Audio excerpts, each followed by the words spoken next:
होलिका दहन की कथा सुनने के बड़े दुर्लभ व चमत्कारी फायदे, जो चाहोगे वो मिलेगा। मित्रों, सादर जय श्री कृष्ण। हमारे YouTube चैनल में आप सभी का बहुत बहुत स्वागत है। मैं हूं आपके साथ आचार्य धर्मेंद्र शास्त्री। आज हम आपको होलिका दहन की प्राचीन और पौराणिक कथा सुनाने जा रहे हैं। यह कथा श्रीमद् भागवत में बताई गई है। उस कथा को हम सविस्तार और विधि पूर्वक आपको सुनाने जा रहे हैं। इस कथा को आप अंत तक जरूर सुनिएगा और अधिक से अधिक लोगों को शेयर भी करिएगा, क्योंकि सभी जानते हैं और मनाते हैं कि होलिका दहन क्यों किया गया है और कब किया जाता है और कैसे किया जाता है। लेकिन होलिका दहन के पीछे क्या पौराणिक संदर्भ है, क्या विशेष कथा है जिसके कारण होलिका का यह त्योहार प्रारंभ हुआ था। आप सभी से हमारा विनम्र अनुरोध है कि इस कथा को अंत तक श्रवण करिएगा और अधिक से अधिक लोगों को शेयर भी करिएगा। फाल्गुन मास के शुक्ल पक्ष की पूर्णिमा तिथि को होलिका दहन किया जाता है, लेकिन होलिका दहन के पीछे एक विशेष पौराणिक कथा बताई गई है। सुखदेव जी महाराज राजा परीक्षित को श्रीमद् भागवत कथा सुनाते हुए कहते हैं कि हे राजन, हिरण्यकश्यप का छोटा भाई था हिरण्याक्ष। भगवान ने 12 रूप धारण करके हिरण्याक्ष का वध किया। अपने भाई की मृत्यु हो जाने से हिरण्यकश्यप के मन में बड़ा भारी विद्वेष पैदा हो गया। अपने भाई की मृत्यु का बदला लेकर मानूंगा और जहां कहीं भी मुझे नारायण मिल जाए तो मैं उनका वध कर दूंगा। ऐसा उसने दृढ़ निश्चय कर लिया। अपने भाई की मृत्यु का बदला लेने का उसने तय कर लिया। हिरण्यकश्यप की पत्नी का नाम कयाधु था। कयाधु के 3 पुत्र थे और अभी चौथा पुत्र नहीं हुआ था। हिरण्यकश्यप ने मन ही मन निश्चय किया कि मैं घनघोर तपस्या करूंगा और तपस्या करके वरदान प्राप्त करके ही मैं नारायण के साथ में युद्ध करूंगा और उन्हें पराजित कर दूंगा। हिरण्यकश्यप ने अपनी पत्नी जो कयाधु थी उनसे कहा कि मैं तपस्या करने के लिए वन में जा रहा हूं, लेकिन मैं वर्षों के बाद तपस्या करके ही लौटूंगा। वन में जैसे ही हिरण्यकश्यप तपस्या करने के लिए पहुंचा, जैसे ही तपस्या उन्होंने प्रारंभ की, वहां कुछ आसपास कुछ पक्षी आकर के बैठ जाते हैं और पक्षियों के मुंह से नारायण नारायण का उच्चारण निकलता है। जैसे ही हिरण्यकश्यप अपनी तपस्या को पुनः प्रारंभ करता है तो पक्षियों के मुंह से नारायण नारायण शब्द निकलना प्रारंभ होते हैं। हिरण्यकश्यप ने विचार किया कि यह स्थान तपस्या करने के लिए उपयुक्त नहीं है, इसलिए मुझे अन्यत्र कहीं जाकर के तपस्या करना चाहिए, क्योंकि यहाँ तो मेरी तपस्या प्रारंभ होते ही मेरे शत्रु नारायण का नाम ये पक्षी उच्चारण कर रहे हैं। इसलिए हिरण्यकश्यप ने एक अन्य स्थान पर जाकर के तपस्या करना प्रारंभ किया, लेकिन वहां पर भी नारायण नारायण इस प्रकार पक्षी आकर के शब्दायमान कर रहे थे। हिरण्यकश्यप ने विचार किया कि यह मुहूर्त तपस्या करने के लिए उपयुक्त नहीं है, क्योंकि जैसे ही मैं तपस्या करना प्रारंभ कर रहा हूं वैसे ही नारायण नारायण का नाम ये लोग मेरे शत्रु का नाम उच्चारित कर रहे हैं। उसी समय वह वन से पुनः अपने नगर में अपने भवन में चला गया। उसने जाकर के अपने विश्राम कक्ष में जाकर के विश्राम करने लगा। उसकी पत्नी कयाधु वैसे तो हिम्मत जुटा नहीं पा रही थी, क्योंकि हिरण्यकश्यप से बहुत भयभीत रहती थी, डरती थी। लेकिन फिर भी उसने डरते हुए पूछा कि हे स्वामी, क्या कारण है? आप तो कहकर गए थे कि मैं तपस्या करके वर्षों के बाद लौटूंगा, फिर तो आप एक दिन में ही पुनः अपने महल में आ गए हैं। ऐसा क्या हुआ कि जिसके कारण आपने तपस्या प्रारंभ ही नहीं की और एक दिन के बाद ही तुरंत वापस घर लौट करके आ गए हैं? उसकी पत्नी ने जैसे ही पूछा तो हिरण्यकश्यप ने जवाब दिया कि वहां पर कुछ पक्षी आकर के मेरे शत्रु नारायण का नाम बार बार उच्चारित कर रहे हैं और वो जो है मेरी तपस्या में विघ्न उपस्थित कर रहे हैं। क्योंकि मुझे लगा कि मेरे शत्रु नारायण का नाम मेरी तपस्या के प्रारंभ में ये लोग मेरे सामने उच्चारित कर रहे हैं, इसलिए यह समय और स्थान उपयुक्त नहीं है, इसलिए मैं अपनी तपस्या को अधूरी छोड़ करके आ गया हूं। अब मैं कल पुनः जाकर के अपनी तपस्या को प्रारंभ करूंगा। पत्नी कयाधु ने पूछा कि हे महाराज, वो पक्षी क्या बोल रहे थे? हिरण्यकश्यप ने कहा कि वो नारायण नारायण बोल रहे थे। पत्नी कयाधु इस प्रकार बार बार अपने स्वामी हिरण्यकश्यप से पूछती है कि पक्षी किस प्रकार बोल रहे थे, कैसे बोल रहे थे, और ऐसे अचानक अपने पति के मुख से वह अपने भगवान का नाम उच्चारण करवाती जा रही थी। बार बार कयाधु किसी प्रकार से प्रयास करती थी कि यह नारायण का नाम उच्चारण करते रहे। इस प्रकार नारायण नारायण उच्चारण करते करते ही जो है कयाधु और उनके पति जो है हिरण्यकश्यप का संसर्ग हुआ और उनके माध्यम से कयाधु के गर्भ में एक बालक स्थापित हो गया। अगले दिन प्रातःकाल हिरण्यकश्यप पुनः उठा, स्नान किया और पुनः वन में जाकर के तपस्या के लिए प्रारंभ हो गया और उसने अपनी तपस्या को प्रारंभ कर लिया। कई वर्षों तक तपस्या उसने की और तपस्या करने के बाद ब्रह्मा जी प्रसन्न हुए और ब्रह्मा जी प्रसन्न हुए तो हिरण्यकश्यप से पूछा कि हे हिरण्यकश्यप, तुम्हारी तपस्या से मैं प्रसन्न हूं, बोलो क्या वरदान चाहते हो? हिरण्यकश्यप ने कहा कि प्रभु, मुझे ऐसा वरदान दे दीजिए कि मैं अमर हो जाऊं। ब्रह्मा जी ने कहा कि यह संभव नहीं है, क्योंकि इस संसार चक्र के अनुसार जन्म मृत्यु का चक्र निरंतर चलता रहता है, इसलिए तुम्हें अमरता का वरदान मैं नहीं दे सकता हूं, इसलिए कुछ और वरदान दे दो। तुम चाहो तो मैं कुछ भी तुम्हें वरदान दे सकता हूं, लेकिन यह अमरता का वरदान तुम्हें नहीं दे पाऊंगा। हिरण्यकश्यप ने कहा कि हे प्रभु, यदि आप अमरता का वरदान नहीं दे सकते हैं तो मैं कुछ और वरदान आपसे प्राप्त करना चाहता हूं। ब्रह्मा जी ने कहा कि बोलो क्या चाहते हो?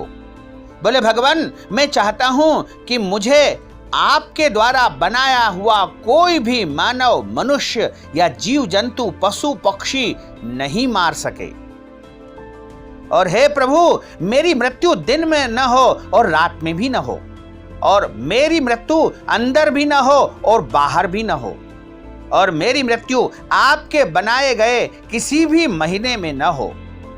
साथ ही मेरी मृत्यु न तो नीचे हो न ऊपर हो, अर्थात आसमान में भी मेरी मृत्यु न हो और पृथ्वी के ऊपर भी मेरी मृत्यु न हो।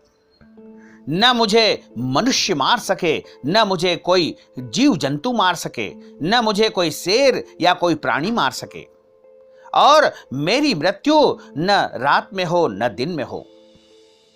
साथ ही न मैं किसी शस्त्र से मरूं न अस्त्र से मरूं, अर्थात कोई भी अस्त्र शस्त्र मेरे ऊपर काम न कर सके। हे प्रभु, मुझे इस प्रकार का वरदान आपसे चाहिए। उसी समय ब्रह्मा जी ने कहा कि तथास्तु, और इस प्रकार का वरदान प्राप्त करके वर्षों के बाद वह अपने घर लौट करके आया। तो जब वह लौट करके आया तो उसके घर में कयाधु के गर्भ से एक बच्चे ने जन्म लिया था। चौथे पुत्र का जन्म हुआ, उसका नाम प्रहलाद हुआ। मन में बड़ा प्रसन्न हुआ कि मेरे आते ही मेरे घर में एक बालक का जन्म हुआ है। बड़ा प्रसन्न हुआ, घर में धूमधाम मनाया गया। और लेकिन जैसे ही प्रहलाद का जन्म हुआ, गोविंद से मिलने की लगन जिसे लग जाए उसे संसार में कुछ भी अच्छा नहीं लगता है। परमात्मा से मिलने की तड़फन का नाम भक्ति है। प्रभु कैसे मिले, ये तड़फन उत्तरोत्तर प्रहलाद के मन में पनप रही थी। मेरे जैसा यशस्वी, मेरे जैसा तेजस्वी, मेरे जैसा तपस्वी जो है प्रहलाद बने, इस प्रकार का विचार हिरण्यकश्यप के मन में उत्पन्न होने लगा और उसने जो है प्रहलाद को गुरुकुल में भेज दिया। परंतु प्रहलाद का जीवन तो शांत था। गुरुकुल के आचार्य है षंड और अर्मक, ये दोनों शुक्राचार्य के पुत्र हैं। हिरण्यकश्यप ने दोनों गुरुओं को आदेश दिया कि हमारे पुत्र प्रहलाद को आप इस प्रकार की शिक्षा दीजिए कि मेरे जैसा तपस्वी बने, पराक्रमी बने, दैत्यों का जो है राजा बने, और सभी प्रकार से इसके अंदर मेरे जैसे गुण विद्यमान हो। लेकिन प्रहलाद के मन में कभी कभी उद्वेग नहीं आता था। शांत बैठे बैठे प्रभु का चिंतन प्रहलाद करते रहते थे। प्रहलाद की मन स्थिति कभी कभी रोने लगती थी और कभी कभी जोर जोर से हंसने लग जाता था। परीक्षित ने पूछा कि हे गुरुवर, ऐसा क्यों हो रहा है? शुकदेव जी कहते हैं कि प्रहलाद रोता तो इसलिए है कि कब मिलेंगे गोविंद, जीवन ऐसे ही निकल जाएगा।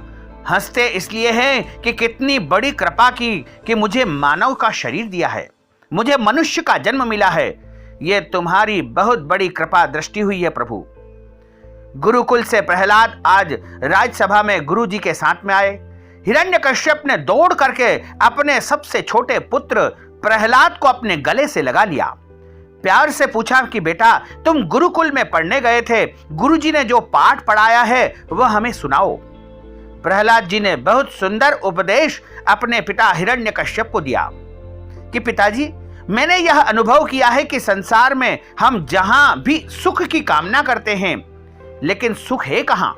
सुख कहीं नहीं मिलता है। सुख तो केवल गोविंद के नाम में है, गोविंद के चरणों में है।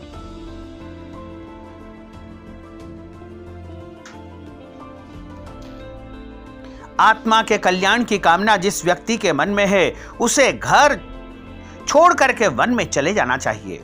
वहां जाकर प्रभु के चरणों में प्रेम करना चाहिए, नारायण की आराधना करनी चाहिए। प्रहलाद जी की बातें को सुनकर के हिरण्यकश्यप अत्यंत क्रोधित हो गया और उसने शंडामर्क को उलाहना देकर के कहा कि मेरा बेटा मेरे शत्रु नारायण का नाम ले रहा है।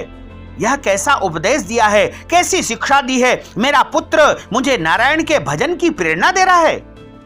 आज के बाद इसके मुख से नारायण का नाम सुन लिया तो अच्छा नहीं होगा। दोनों दैत्य के जो गुरु थे उनको फटकार लगाई और प्रहलाद जी को नियंत्रित करने का आदेश दिया गया।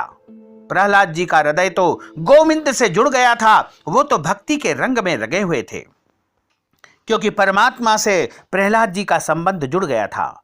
कुछ समय के बाद पुनः जो है विद्यालय से, गुरुकुल से प्रहलाद जी पुनः अपने राजमहल में आते हैं और हिरण्यकश्यप के समीप आते हैं। हिरण्यकश्यप ने आज फिर अपने पुत्र प्रहलाद को अपने गले से लगाया और बड़े आदर से, बड़े स्नेह से पूछा कि बेटा, जो सुंदर शिक्षा तुमने गुरुकुल में पाई है और दैत्यों के गुरुओं से शिक्षा प्राप्त की है, वो मुझे सुनाओ। तुमने क्या पाठ पढ़ा है? प्रहलाद जी ने बड़ी सुंदर बात कही थी। श्रवणम कीर्तनम विष्णुः स्मरणम पाद सेवनम अर्चनम वंदनम दास्यम सख्यमात्म निवेदनम। हे पिताजी, मैंने तो जीवन में यह समझा है कि नारायण के चरणों की भक्ति करने के 9 प्रकार है। उसे हम नवधा भक्ति कहते हैं। पहली भक्ति है श्रवणम, गोविंद की कथा का श्रवण करना, और दूसरी भक्ति है कीर्तनम, अर्थात भगवान का नाम उच्चारण करना, कीर्तन करना, और तीसरी भक्ति है विष्णु का स्मरण करना। चौथी भक्ति है भगवान का पाद सेवनम, अर्थात चरणामृत ग्रहण करना। इसके बाद अगली भक्ति आती है अर्चनम, अर्थात भगवान की अर्चना करना, पूजा करना, पाठ करना, उनको वस्त्र पहनाना, स्नान करवाना, सुंदर सुंदर आभूषणों से प्रभु को सुसज्जित करना। और उसके बाद अगली भक्ति होती है वंदना करना, अर्थात भगवान की वंदना करना, उनकी जो है प्रार्थना करना। और उसके बाद अगली भक्ति आती है दास्यम।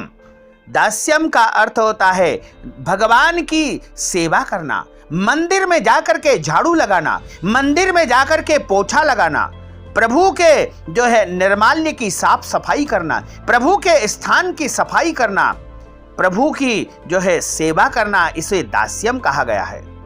और इसके बाद आता है सख्यम, अर्थात असंख्य जो भी हमारे पास हमको जीवन में प्राप्त हुआ है सब कुछ प्रभु को अर्पित करना।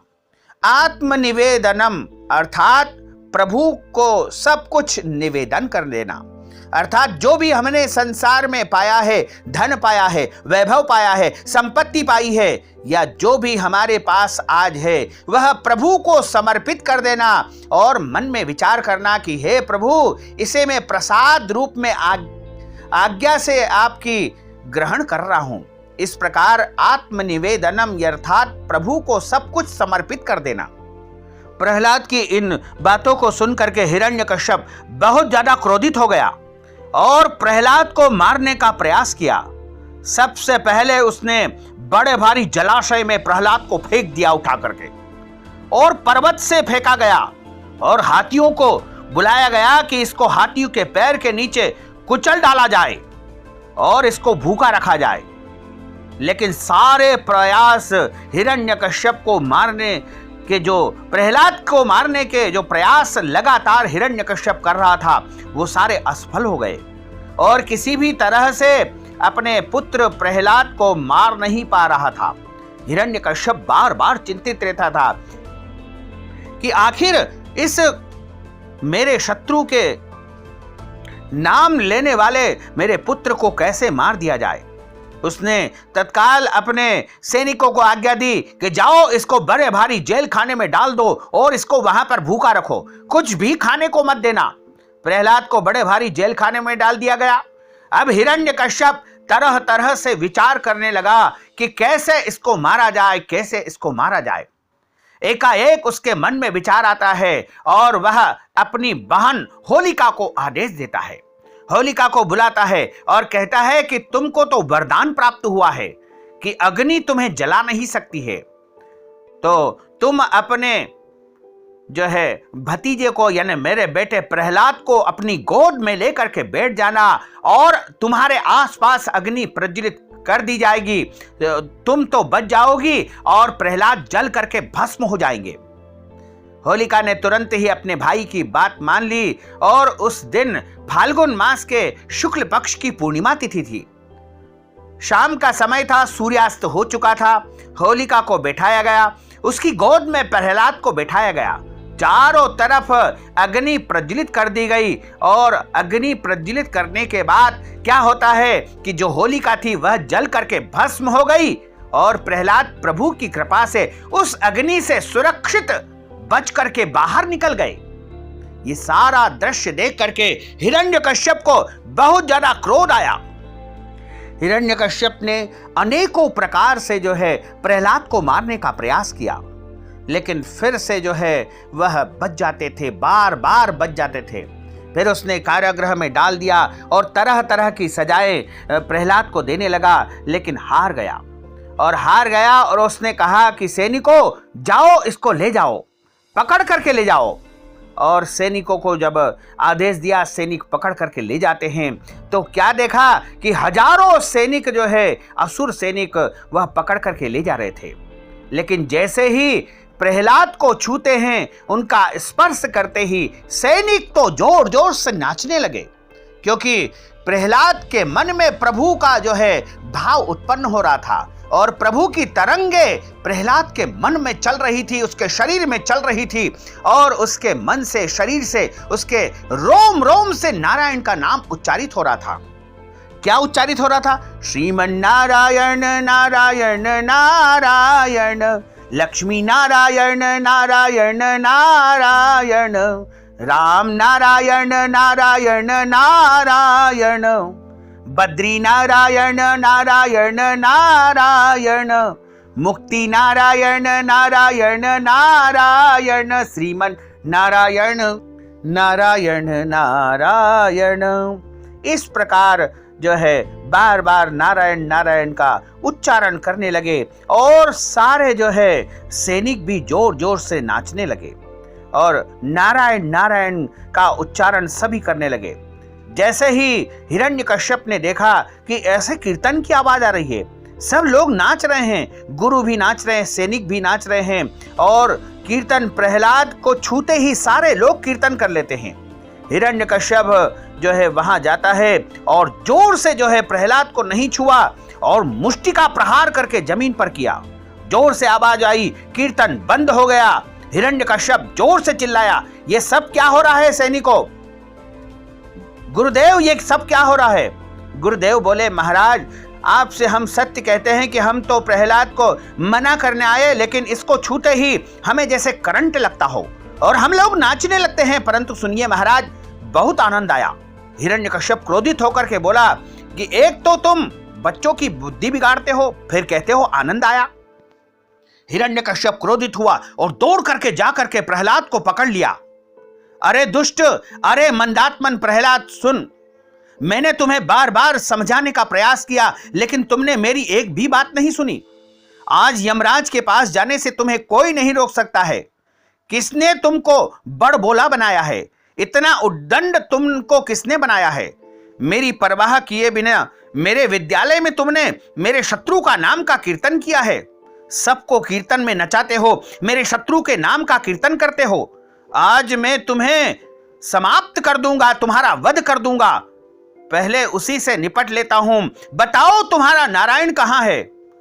प्रहलाद बड़े सुंदर शब्दों में कहते हैं, न केवलम में भवतश्च राजन सवे बलम बलिनाम चावे परेशाम परे वरामी स्थिर जंगाम ये ब्रह्मादयो ये न वंशम प्रणीतः। पिताजी, नारायण तो सर्वांतर्यामी है, केवल मेरा मालिक है ऐसा नहीं है। आपके अंदर भी बोलने की शक्ति नारायण ने दी है, और आपके अंदर जो भी शक्ति है वह सब कुछ नारायण के द्वारा प्रदत्त की गई है। हिरण्यकश्यप पूछता है कि तेरा नारायण है कहां? आज मुझे बता दे कि सबसे पहले उससे ही निपट लेता हूं मैं।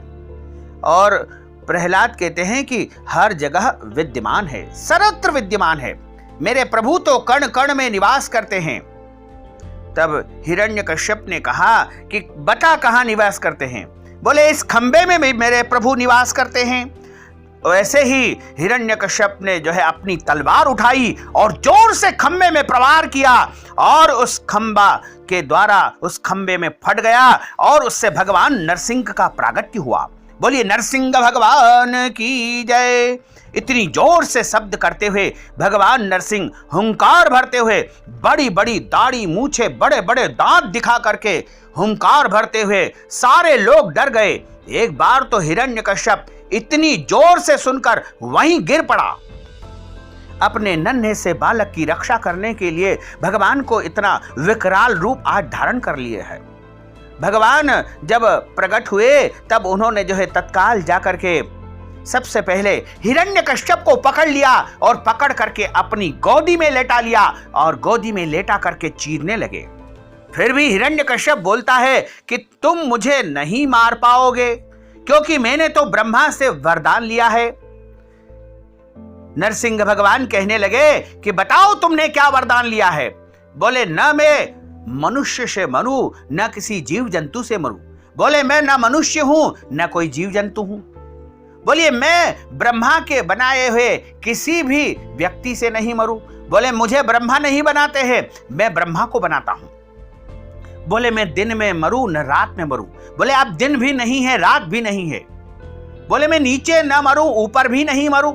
बोले, ये ऊपर नीचे नहीं, तुम मेरी गोदी में बैठे हुए हो। और बोला कि मैं किसी भी महीने में, जिसने 12 महीने होते हैं उनमें से एक भी महीने में नहीं मर सकता हूं। भगवान नरसिंह कहते हैं कि ये पुरुषोत्तम मास है, ये अधिक मास है, ये तुम्हारी मृत्यु के लिए विशेष रूप से मैंने निर्मित किया है। फिर हिरण्यकश्यप कहता है कि न मैं अस्त्र से मरूंगा न शस्त्र से मरूंगा। भगवान नरसिंह कहते हैं कि मेरे हाथ में कोई अस्त्र नहीं है, कोई शस्त्र नहीं है। मैं तो जो है अपने नाखूनों से ही तुम्हें आज चीर करके मार डालूंगा। भगवान नरसिंह ने तत्काल जो है हिरण्यकश्यप को चीर करके फाड़ डाला और उसका जो है वहीं पर वध कर दिया।